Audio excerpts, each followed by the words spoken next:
Hello friends, I am C Vardhamana का। ध्यान से सुनना, जितने भी सी इंटर वाले स्टूडेंट हैं जो अभी मई सितंबर या जनवरी की तैयारी कर रहे हैं।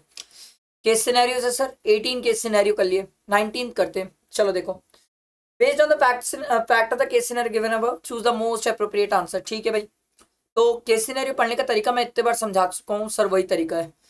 देखो, आपको सबसे पहले तो रेसिडेंशियल स्टेटस निकालना है। ठीक है भाई, टैक्स लाइबिलिटी निकालना है जिससे उसकी टैक्स लाइबिलिटी मिनिमम हो। ठीक है, ये भी देख लेंगे। फिर मिस्टर एक्सेस टीडीएस की बात है सर, टीडीएस भी देख लेंगे सर। ठीक है, एंड एडवांस टैक्स से रिलेटेड बात है, वो भी देख लेंगे। चलो पढ़ते ऊपर case scenario. Mister x wanted to file his return of income for the previous year 24-25. ठीक है, he required assistance for which he approached you. He has shared the following details relevant to the previous year 24-25. Mr. X owned a house property in Mumbai and the same has been rented out for 70,000 per month.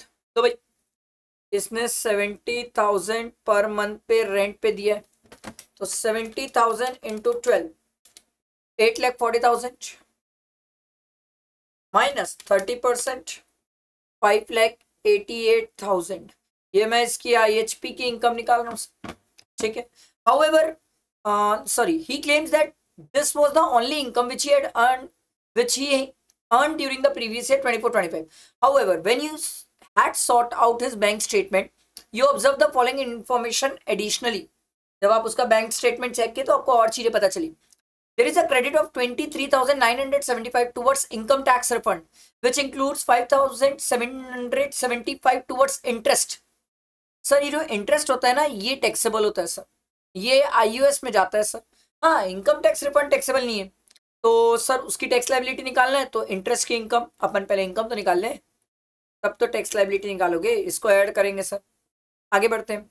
On 15th August 2024, the bank statement shows a credit of 55,000 which he claimed to have received as a gift from his grandchildren. Sir, grandchildren से gift मिला है, definitely taxable है।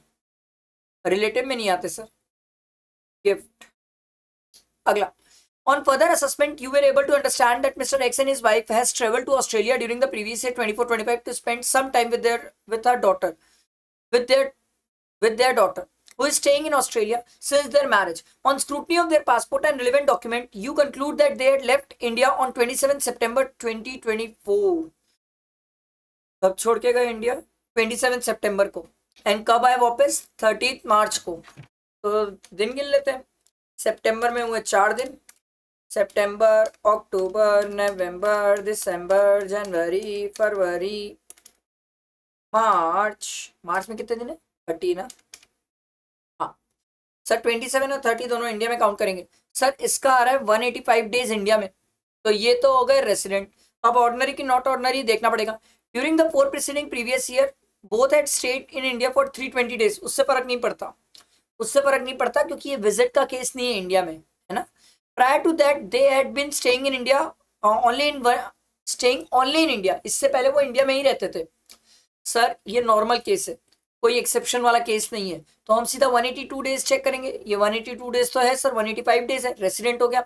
Ordinary की not ordinary, आंख बंद करके ordinary sir, क्योंकि 7 years में 729 डेज से ज्यादा है ये इंडिया में। आप देख लो, उससे पहले तो ये इंडिया में ही रहते थे सर, 4 साल के पहले पूरा इंडिया में ही रहे। तो सर ये हो गए रेसिडेंट प्लस ऑर्डिनरी रेसिडेंट। पहले क्वेश्चन का आंसर तो मिल गया। ठीक है, उसके बाद हमारा दूसरा क्वेश्चन भी था टैक्स लाइबिलिटी निकालने के लिए ना, तो इसकी इनकम ऐड करके निकालो। इनकम कितनी आ रही है?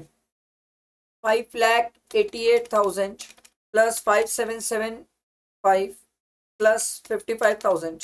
सर ये आ रही है 648,775। सर इसकी टैक्स लाइबिलिटी मिनिमम मैंने आपको एक के सिनेरियो में फिर सिखाया था सर, जब भी ये कभी टैक्स लाइबिलिटी मिनिमम बोले मतलब आपको नॉर्मल प्रोविजन, AMT, 115 BAC, दुनियादारी सब सोचना है।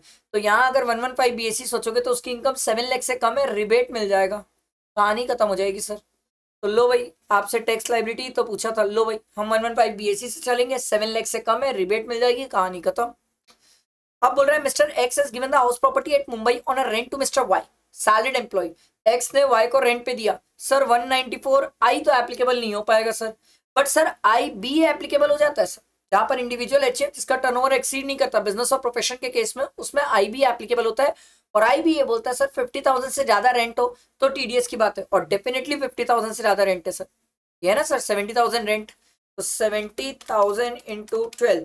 अच्छा सर 194 आईबी में अमेंडमेंट है रेट का, रेट कितना हो गया सर 2% हो गया सर, तो 16,800 ये रहा सर, टीडीएस एप्लीकेबल है बट 16,800 2%, 110 2024 के बाद 2%, ध्यान रखना सर, वो डेट मैं रिविजन में बताया था सर।